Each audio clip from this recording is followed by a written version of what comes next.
The Fed unleashes the bazookas. Will this cause hyperinflation? I'm going to explain this to you in 3 simple, fast steps. Step number 1, the Fed gives us all the 4-letter solutions straight from their playbook in 2008. It starts with the PDCF. We discussed this briefly on Wednesday's video. We'll dive into it further today. The Primary Dealer Credit Facility. Next, MMLF or MILF. Whichever you prefer. I'll let you guess which one I prefer. This is the Money Market Fund Liquidity Facility. I've also seen it online as the Money Market Mutual Fund Liquidity Facility. And as you guys know, I'm all about accuracy and facts on this channel. So to get this straight, let's go right to Siri. Siri, the Fed has come up with a new MILF program. What is MILF? Mom, I'd like to You'd think that Jerome Powell and the 900 PhDs at the Fed would have thought that one through a little bit more. But moving on, the Commercial Paper Funding Facility, or CPFF, and the FX swap lines, they've always been there, but they've expanded them. We'll go into that in step number 2. The discount window, they've made some subtle changes there that make big differences. And of course, this is layered on top of everybody's favorite QE infinity. Step number 2, the Fed's solutions explained. We start with the PDCF, Primary Dealer Credit Facility. The primary dealers have their bank account with the Fed. The Fed injects all this funny money, which they call reserves, into those accounts. Right now, the primary dealers have over 1.5 trillion in excess reserves. So they can take those reserves, go into the stock market and the corporate bond market to buy stocks and bonds, which go onto the primary dealers' balance sheets. That funny money that was just printed by the Fed then goes from the primary dealers to the entities the primary dealers bought the assets from. So hedge funds, financial institutions, retail investors, etc. They take the money, deposit it at their bank, so the amount of deposits in the real economy grows as a result. So let's do this one more time. The Fed prints the funny money. The primary dealers take it. They put it into the real economy by buying financial assets. This increases the deposits at retail banks, which increases the money supply, potentially leading to inflation. A couple things I want to point out here, very important. First and foremost, in order for the deposits to increase in the real economy, the primary dealers had to do something. It was up to them. The Fed can't inject the funny money directly into the economy without the primary dealers taking action. Next, let's go on to the flow of how this works. The corporate bonds and stocks go onto the balance sheets of the primary dealers. The Fed says, listen, we'll give you a loan for those assets. So the primary dealers say, great, we'll do it. So the stocks and bonds they just bought go from their balance sheet to the balance sheet of the Federal Reserve. What does the Fed do? They print up more funny money and deposit it into the accounts of the primary dealers. And of course, they say this is a loan, but it's at almost 0% interest. And who's to say the primary dealers can't just continually roll over this loan to infinity? So if it's a 0% loan and you can roll it over to infinity, is it really a loan? Or is the Fed just buying corporate bonds and stocks through the mechanism of the primary dealers? What they're saying is they're taking the stocks and corporate bonds that the primary dealers have already purchased off their balance sheet and giving them a loan so they have more liquidity. But you see the slippery slope. Even if we take what they're saying at face value, and this is just a loan for the primary dealers to increase liquidity by taking assets off their balance sheet. Think about it. These stocks, corporate bonds, and there's a variety of other assets that you could throw in there, but they've taken a shellacking over the last 30 days. So who's to say that the Fed isn't just taking them off their balance sheet at 100 cents to the dollar to make them whole? To Peter Schiff's point, it could be a bailout for the primary dealers just as easily as it could be the Fed playing the plunge protection team through the primary dealers themselves, like we just explained. Next, let's explain everybody's favorite Fed four-letter solution, and that is MMLF, or the Money Market Fund Liquidity Facility. Yes, there you go. Money market fund takes cash from businesses and retail investors, goes into the corporate bond market, commercial paper market. The cash goes from the money market fund to the balance sheet of ABC Corp, which issues debt. That's now a liability on their balance sheet. The debt goes down to the balance sheet of the money market fund as an asset. Those are the corporate bonds and the commercial paper. On the liability side of the money market fund's balance sheet, they have the IOUs to the businesses and the retail investors. So far, so good. Insert the cerveza sickness. The market looks at ABC Corp and says, whoa. We don't even know if you're going to be in business in the next 2 months. At very least, it's going to be a rocky road. We don't want to lend you any more money. Demand goes down, interest rates go up, which makes it harder for ABC Corp to stay in business because the funding they need to manage their day-to-day operation gets more and more expensive. Also, the retail investors and the businesses look at what's going on in the marketplace and say, listen, we don't want to take any of this risk either. Plus, we've got to pay our own bills. We don't have any revenue coming in. We don't have any income. We want our cash back ASAP. That's a redemption for the money market fund. The only way they can give them the cash is if they sell the corporate bonds and the commercial paper off their balance sheet back into the market. That creates more supply, which takes interest rates even higher. It's this Buzz Lightyear system where interest rates just keep going up and up and up. That would completely crash the system. The Fed knows this. So they go to the money market funds and say, listen, time out. Don't sell any more of the commercial paper or corporate bonds. We'll lend you the money to pay the investors. Again, who knows if this is a loan? I mean, they say it's max 90 days, but they can probably roll it over. There's 0% interest. So that's a whole other topic. The bottom line is the Fed lends them the money to pay off the investors. So the Fed's balance sheet now has the money market loan and additional reserves. How did it get those reserves? Because it had to print the funny money to give to the money market. The money market fund gives it to the investor. They deposit it in their retail bank, and the reserves for the retail bank are held at the Fed. So that's why the Fed's balance sheet stays in balance. The balance sheet of the money market fund now has smaller IOUs to the investors, but of course they have the Fed loan as a liability, but more importantly, they still have the assets of the corporate bonds and the commercial paper. They were never forced to sell it into the market, increasing interest rates. The Fed artificially keeps those interest rates low. But notice the Fed is still expanding their balance sheet. They're having to print money, and this is creating more deposits in the real economy because the transactions aren't just with the primary dealers, they're also with the money market funds and the retail investors and the businesses. Very important that we're always remembering that these temporary facilities, or probably permanent facilities that they're setting up, are creating additional deposits, therefore additional money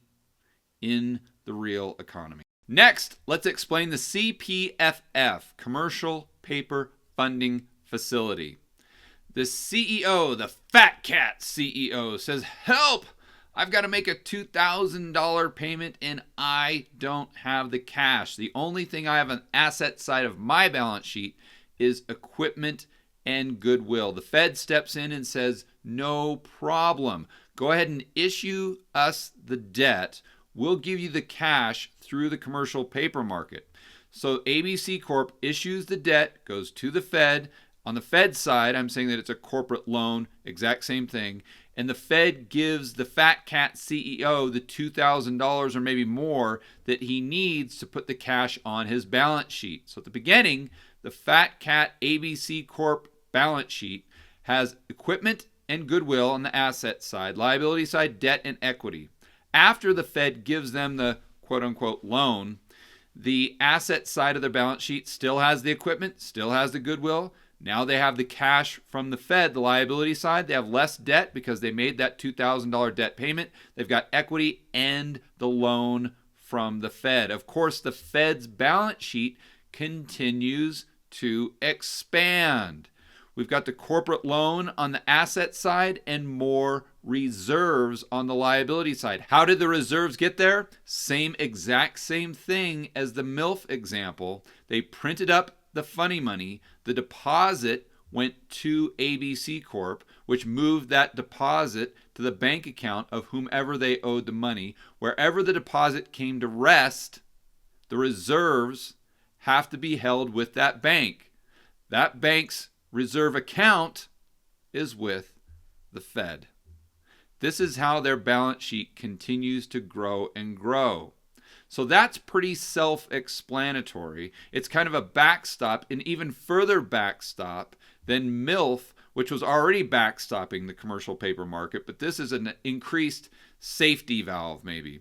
Well, we also had a change to the discount window where they tried to drop the interest rate. I'm pretty sure they did, to where it's the Fed funds. Generally, the discount rate, in order to get that cash from the discount window, the entity has to pay a premium.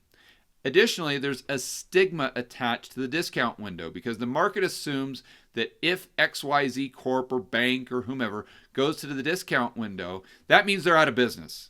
So it's just a self-fulfilling prophecy. So some of the primary dealer banks I've read have started to use the discount window just to eliminate that stigma. It's totally ridiculous. It's like the market won't see what's going on. But that's a whole other story.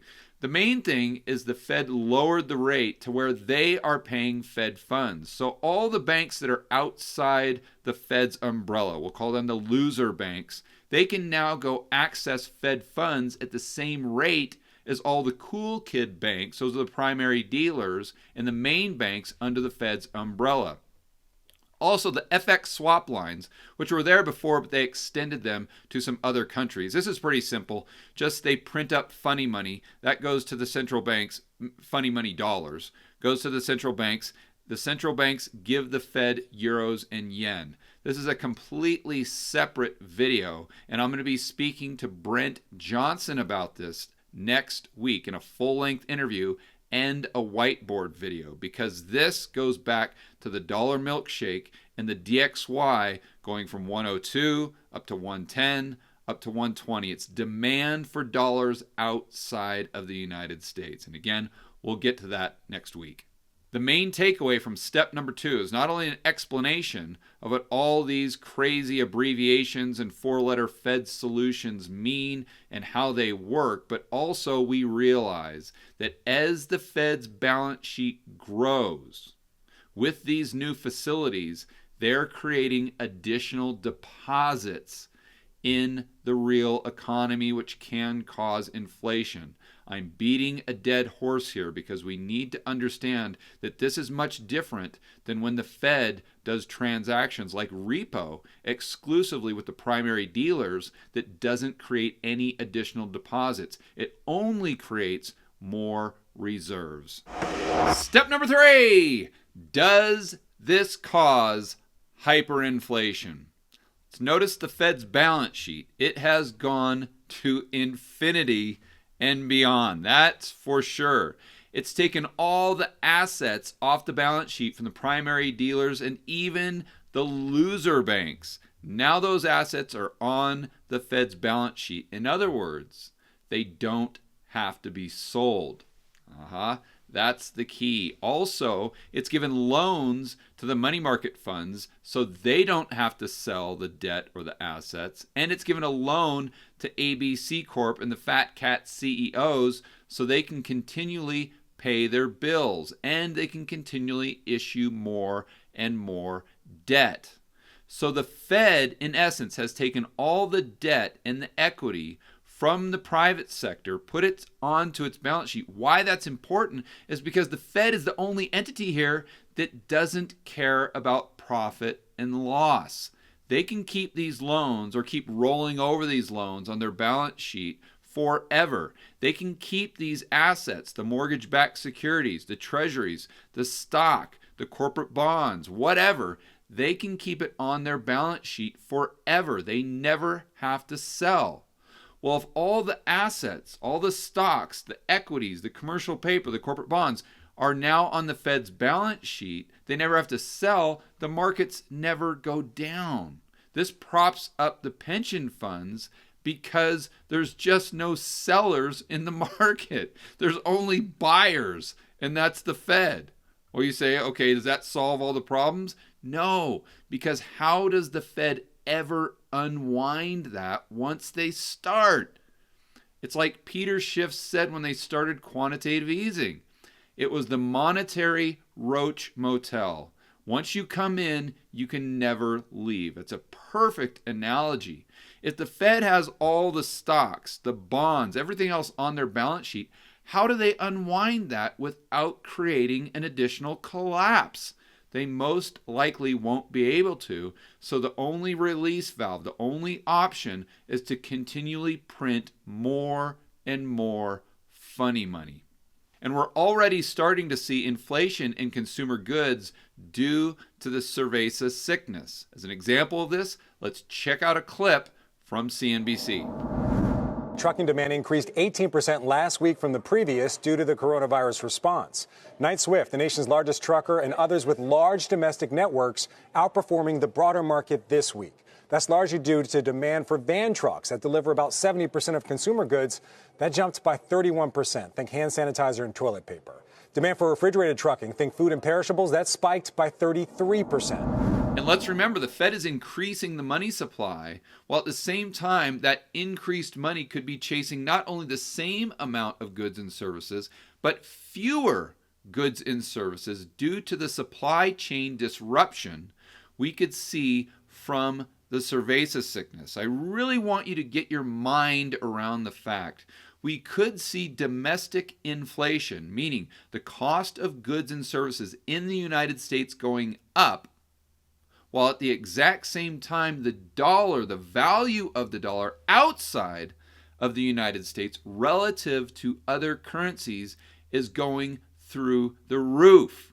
We could see this bizarre type situation where Peter Schiff and Brent Johnson are both right at the exact same time. And keep in mind, I'm going to be interviewing Brent Johnson next week to get more clarity on his thoughts, why he thinks the DXY is going from 102, 110, 120, maybe even higher. But we always hear from Peter Schiff that he thinks we're going to have inflation, potentially hyperinflation in the United States. But he never really explains how we get from A to Z. He doesn't always connect the dots. So in my interview with Peter Schiff, the full interview will be uploaded tomorrow. I actually ask him to give us specifics for domestic inflation, how we get from A to Z. Check out this clip. You're going to love it.